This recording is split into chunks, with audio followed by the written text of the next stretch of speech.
Hello, ये मेरी जेठान है। आज हम फिर गाना बनाने जा रही हूँ। जैसा रहेगा लाइक और सब्सक्राइब में बताना ज़रूर। नमस्कार, मैं एक प्यारा सा भजन गाने जा रही हूँ। अगर अच्छा लगे तो लाइक बताना। करना और देवी गीत है, बहुत अच्छा है। ये नमस्कार। मेरी जेठान लेके आई है देवी गीत।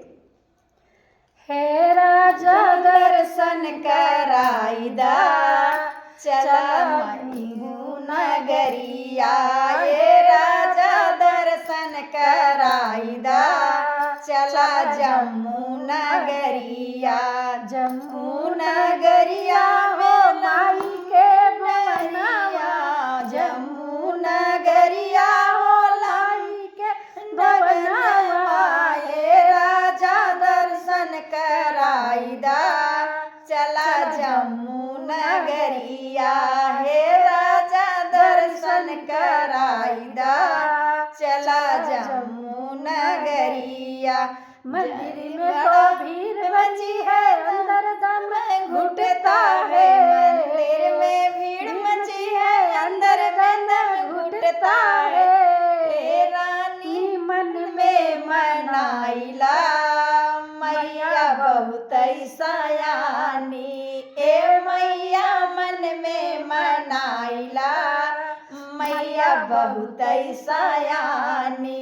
हे राजा दर्शन कराईदा, चला मैहर नगरिया। हे राजा दर्शन कराईदा, चला मैहर नगरिया।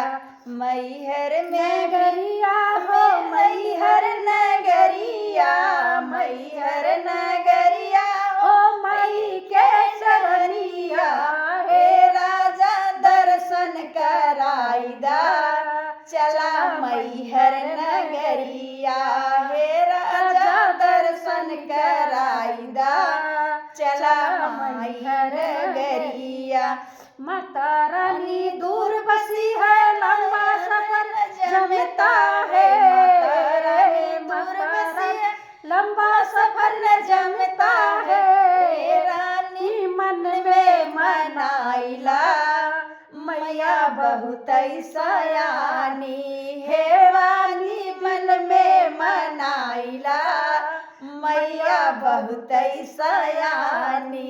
हे राजा दर्शन कराईदा, चला चौकिया के धमवा। ये राजा दर्शन कराईदा, चला चौकिया के धमवा।